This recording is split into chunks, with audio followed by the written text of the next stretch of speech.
Agora vamos falar um pouco mais sobre a ordenação de documentos, que também são atividades que fazemos, assim como a classificação, para auxiliar na recuperação da informação. Então, a ordenação de documentos arquivísticos é operacionalizada pelos métodos de arquivamento, isto é, a ordenação dos documentos dependerá do método de arquivamento utilizado para cada conjunto documental. E são exemplos de métodos de arquivamento, numérico, cronológico, alfabético, geográfico. Então, podemos ordenar os documentos de forma cronológica, de forma alfabética. Isso vai depender dos documentos que são criados na sua unidade e a unidade que vai escolher qual é o método que mais auxilia na hora de fazer a recuperação dessa informação. Então, qual é a diferença mesmo entre classificação e ordenação? Primeiro, temos que ter em mente que a classificação tem que ser feita primeiro do que a ordenação. Sem fazer a classificação primeiro, ao aplicar um método de ordenação, esse não será eficiente para poder fazer essa recuperação da informação. Então, o procedimento técnico de classificação alcança os tipos documentais, ou seja, a gente pega um documento, analisa e vê qual código que a gente vai atribuir àquele documento. E considera, sobretudo, a forma e as razões que determinam a sua existência. Já a ordenação, ela aborda os tipos documentais, especialmente do ponto de vista das consultas, como eu falei para vocês. Então, vamos supor, eh, nosso setor cria várias folhas de frequência. E como seria a melhor forma de ordenar essas folhas de frequência? Aí é o setor que vai escolher, que seria por ordenação por procedência, ordenação cronológica, né, por ano, ordenação alfabética seria pelo nome, por exemplo, do servidor, e também podem ser usados mais de um método de ordenação, caso seja necessário. E qual é a relação da classificação e da ordenação? É aquilo que eu estava falando para vocês. Um bom trabalho de organização de arquivo está diretamente ligado à eficiência e à eficácia da recuperação da informação ou documentos.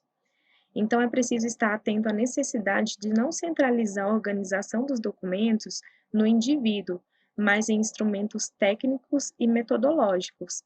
Então, quando falamos isso, a gente fala da importância de todos no setor saber sobre esses métodos de organização dos documentos e não centralizar, por exemplo, num estagiário, falar, mas o estagiário, ou então num servidor que, por exemplo, já saiu do setor.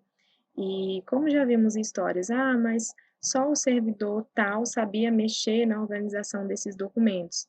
Então, a gente não deve reproduzir esse tipo de trabalho, né, dessa forma, porque não é facilitadora na hora da gente recuperar uma informação. Então, e o ideal mesmo é que a gente utilize os métodos de classificação e ordenação por meio a classificação por meio do código, né, de classificação, tanto da área meio como da área fim, e a ordenação por meio dos métodos arquivísticos. Sem a classificação, fica muito nebulosa a característica que torna os documentos de arquivo peculiares, e diferenciados em relação aos demais documentos, a organicidade. Então, a gente fere esse princípio, que é um princípio da arquivologia, né, a questão da organicidade dos documentos. Nenhum documento de arquivo pode ser plenamente compreendido isoladamente e fora dos quadros gerais de sua produção, ou expresso de outra forma sem estabelecer os seus vínculos orgânicos. Então, é interessante a gente saber por que aquele documento foi criado e saber que ele tem uma relação com outros documentos, né? A gente não tem como saber um documento de forma isolada, a gente não tem como, por exemplo, tirar uma folha de um processo e saber o que está dizendo aquele assunto. Então, a gente tem que ver um conjunto, né? O conjunto como um todo, para poder entender essa questão do que está falando o documento e também cumprir a questão da organicidade. Por consequência, a classificação torna-se condição para a compreensão plena dos documentos de arquivo, tanto da perspectiva de quem organiza como de quem consulta. E como fazemos essa ordenação no SEI? É possível a gente organizar os documentos também de forma eletrônica? Sim, no SEI a gente tem algumas funcionalidades que podem auxiliar nessa questão da organização dos documentos. Eu vou mostrar para vocês agora acompanhamento especial, bloco interno e os marcadores. Essas três funcionalidades, elas auxiliam bastante na hora da gente recuperar a informação. Vamos mostrar agora aqui no SEI. Primeiro, vou mostrar para vocês o bloco interno. O bloco interno, quando a gente clica, a gente logo vê aqui que temos como pesquisar dentro do bloco, né, os documentos, os processos que foram, vamos dizer assim, entre aspas, arquivados dentro do bloco. E temos como criar um novo por aqui, temos como concluir e excluir, por exemplo, algum bloco. Bom, agora eu vou dar um exemplo para vocês de como a gente pode criar um bloco interno. Vamos supor que esses três processos são referentes a folhas de frequência. Vamos continuar nesse mesmo exemplo. E aqui, vamos incluí-los em um bloco. Então, a gente vem nessa funcionalidade aqui, incluir em bloco. E aqui temos algumas opções, dentre elas, novo bloco interno. Então, eu vou clicar aqui em novo bloco interno e vou colocar uma descrição. Frequência, vamos colocar frequência ACE maio 2022. E eu vou salvar. Aí vocês podem perceber que aqui criou-se um bloco, que é esse aqui, 21479.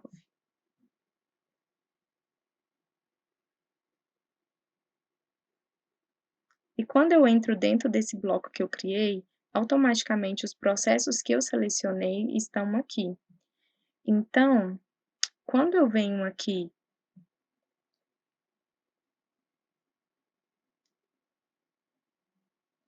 em blocos internos,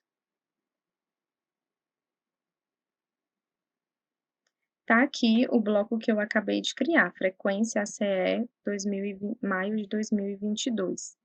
E aqui do lado tem algumas ações. Caso esse bloco já não seja mais interessante, eu posso excluir, eu posso concluir esse bloco, eu posso alterar, caso eu queira alterar essa descrição, e eu posso também ver os documentos que estão inseridos dentro desse bloco.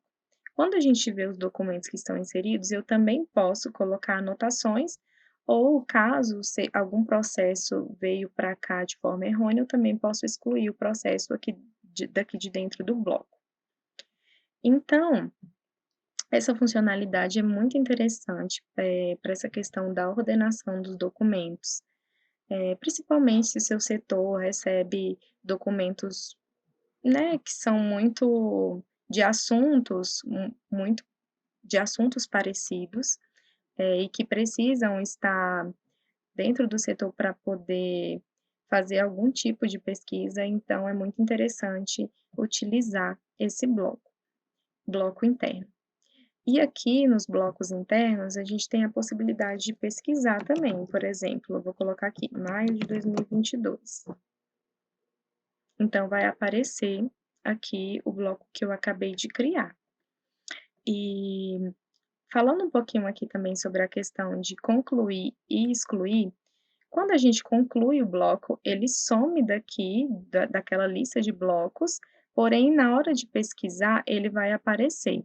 Já quando a gente exclui, aí já exclui de vez mesmo, já não vai mais aparecer. Eu vou fazer essa ação para vocês entenderem um pouco mais. Deixa eu voltar aqui.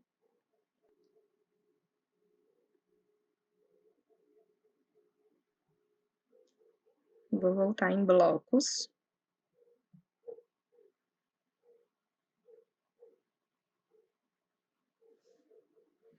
E aqui eu vou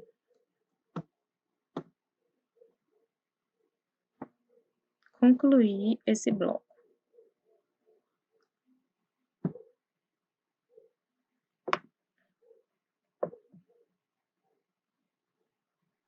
Vocês podem perceber que ele não fica mais aqui na lista.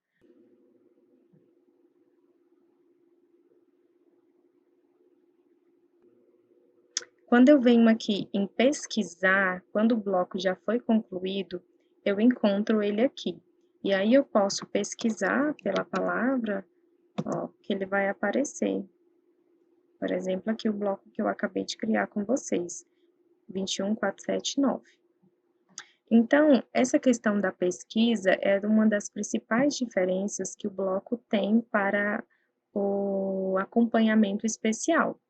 O acompanhamento especial também é uma forma, primeiro, da gente estar acompanhando um processo que a gente deseja, né, de estar acompanhando, e também de ordenação dos documentos. A diferença do acompanhamento para o bloco interno, que quando colocamos um processo no bloco interno, ele fica registrado dentro da consulta do processo que ele está em bloco. Já o acompanhamento especial, ele não fica esse registro na consulta do processo. E aqui, ao invés aqui, ao invés de blocos, chamamos de grupo. Então, para colocar um processo em acompanhamento especial, ele tem que estar dentro de um grupo, por exemplo. E esse grupo já pode estar criado previamente, ou então a gente pode criar na hora.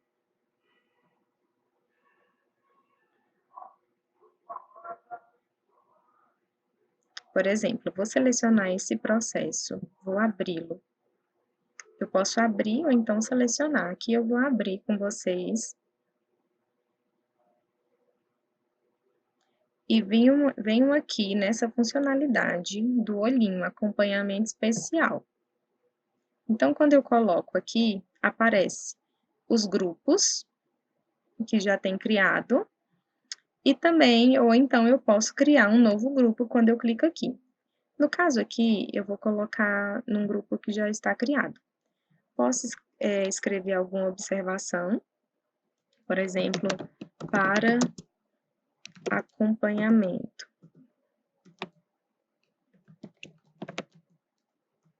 Vou botar aqui, para acompanhamento, Camila. Salvar. E aí, esse processo, ele fica aqui com um olhinho, né? E aí, agora a gente vai lá para a gente ver como ficou. Ó, acompanhamento especial.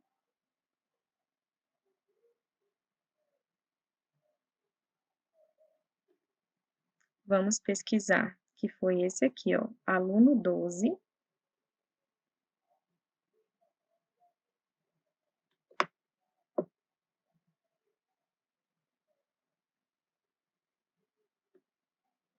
E aqui foi o processo que eu coloquei dentro do acompanhamento especial, ó, para acompanhamento Camille.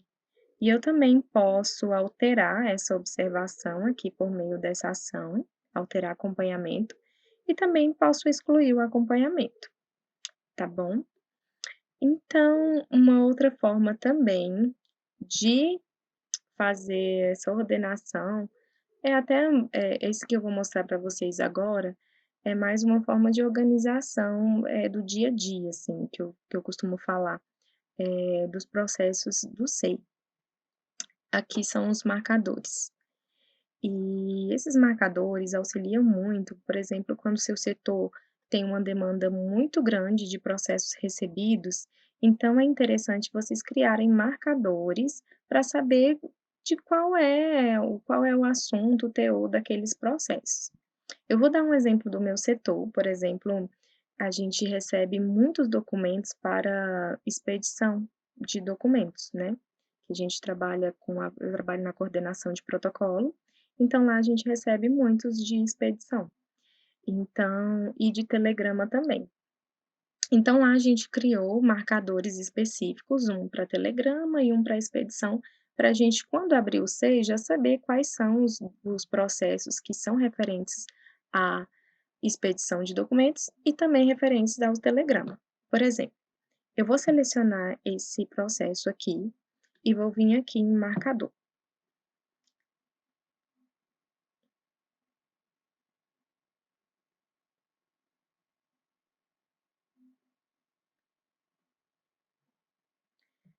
Então, eu vou escolher um marcador ou então eu vou criar um novo.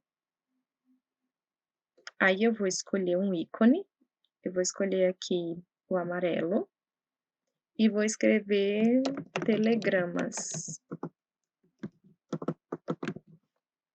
e vou salvar.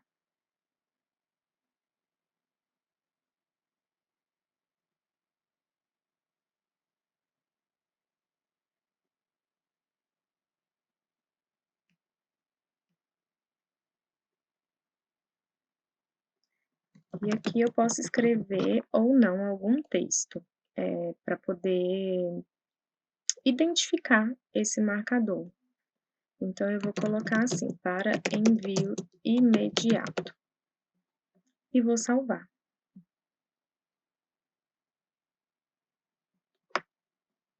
Daí quando viemos aqui a gente vê, ó, "Para envio imediato telegramas", a gente já vê que já está selecionado. E uma outra função eu acho que pode ser atrelada a essa de marcador, também a função que a gente pode atribuir processos. Então vamos supor que a gente já saiba quem são as pessoas que envia esses processos, quem faz essa atividade dentro do setor, que é enviar os processos referentes da telegrama. Então a gente pode selecionar aqui, viemos aqui e já atribui para alguém, vamos supor que eu vou atribuir para aluno 3, para o servidor que é responsável por essa demanda. Então isso, gente, auxilia muito na organização e na visualização mesmo dos processos, sabe, porque se torna mais facilitada essa atividade diária. Então aqui, ó, aqui o expedição de documentos, que era um outro exemplo que eu tinha dado para vocês. Então, esses foram os exemplos de ordenação que podemos ter dentro do SEI, certo? Então, vamos voltar para a nossa apresentação.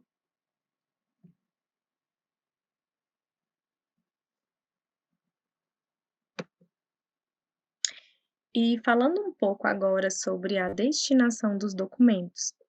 Então, depois que classificamos, como a gente falou, a classificação, depois vem a avaliação, e onde a gente vai atribuir os prazos de guarda desses documentos, e vem a destinação final. Se esses documentos serão eliminados depois que cumpriram sua fase de guarda, ou se eles serão guardados de forma permanente. Então, envolve as atividades de análise, seleção e fixação de prazos de guarda de documentos, ou seja, implica decidir quais os documentos serão eliminados e quais serão preservados de forma permanente, como eu falei para vocês. E é nessa etapa que aplicamos as tabelas de temporalidade, que são instrumentos que geralmente estão no final dos códigos de classificação, já para consultar o tempo, né, de destinação final desses documentos. Então, a tabela de temporalidade, ela é uma representação gráfica dos códigos de classificação dos documentos, tanto de atividade meio como da atividade fim, onde constam os prazos estabelecidos para a guarda desses documentos. Aí tem os prazos de fase corrente, na fase intermediária, e as respectivas destinação final desses documentos, se eles serão eliminados ou se eles irão para a guarda permanente. E está diretamente vinculado aos códigos de classificação. Então, toda informação que tem no código de classificação irão estar também na tabela de temporalidade. Aqui é um exemplo de tabela de temporalidade. Eu vou mostrar para vocês no próprio código, porque eu acho que dá para visualizar melhor. Então, aqui, ó, as informações do código, e aqui já vem a tabela, essa aqui é a tabela de equivalência, e aqui é a tabela de temporalidade. Vou tentar aumentar.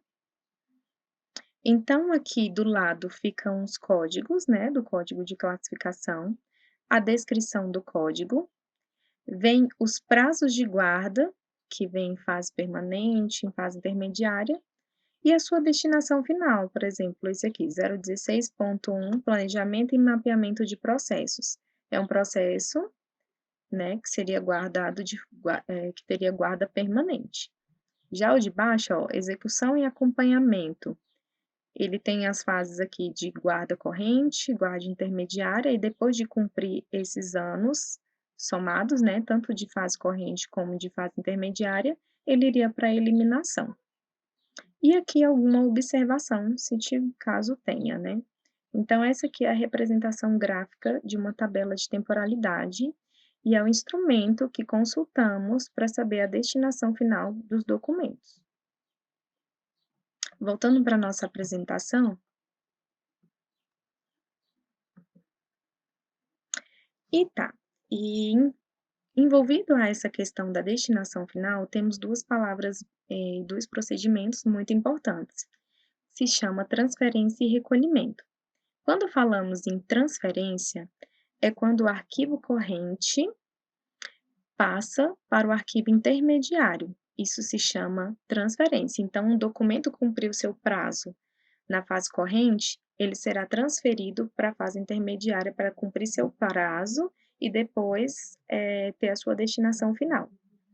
Já quando um documento de fase intermediária passa para o arquivo corrente, isso se chama recolhimento. E também pode haver o recolhimento do arquivo corrente diretamente para o arquivo permanente, sem passar para a fase intermediária. Isso também se chama recolhimento. E não sei, como fazemos essa questão da avaliação, né? Então, reforçando, precisa fazer a escolha correta do tipo de processo, tem uma vinculação para poder ter uma vinculação adequada do código de classificação, para a gente saber a destinação confiável dos documentos. No SEI, não temos ainda um programa, assim, de gestão de documentos que fará a eliminação desses documentos de forma com que eles chegaram no prazo, vamos supor, e serão eliminados. Ainda não tivemos isso, mas, é algo que está em estudo, né, é algo que futuramente será desenvolvido. Mas, enquanto isso, é muito importante que a gente continue, fazendo a escolha correta, né, dos tipos de processos, para poder vincular corretamente a classificação desses documentos. E uma coisa também muito importante é a questão do concluir e arquivar processo. Tá, mas qual seria a diferença? Então, concluir é utilizado para fechar o processo na unidade.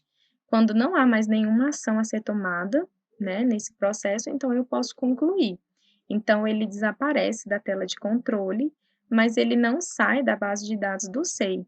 Então, se eu precisar, pesquisar esse processo ou até mesmo reabrir ele, é possível. É só eu recuperar ele por meio do número e também abrir e poder tramitar ele de forma normal.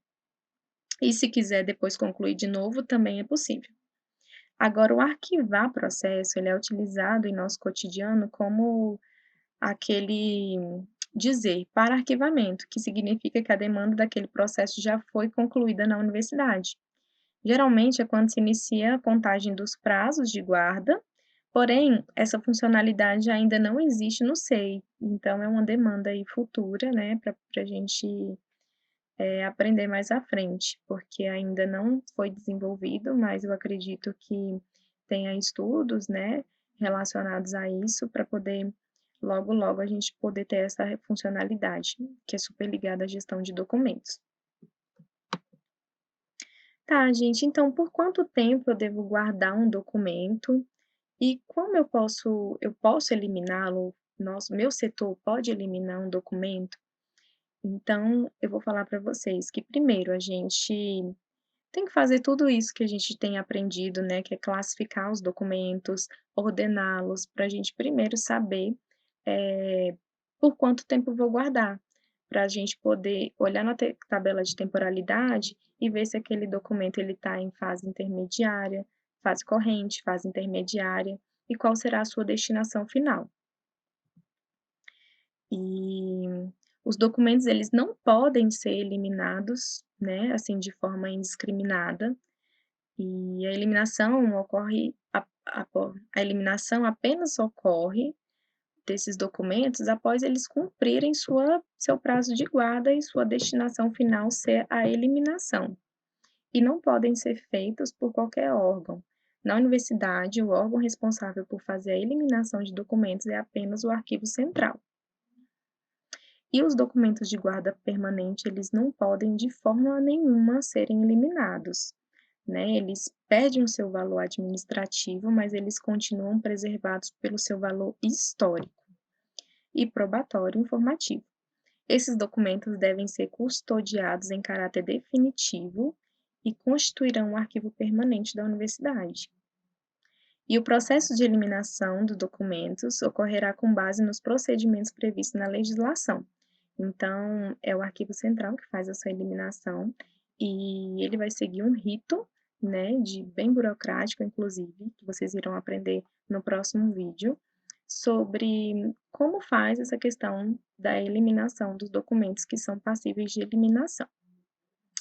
Então, esse vídeo fica por aqui. Nos encontramos no próximo vídeo. E quero lembrar vocês que qualquer dúvida, podem postar no fórum de dúvida que eu estarei disponível por lá, tá bom? Um abraço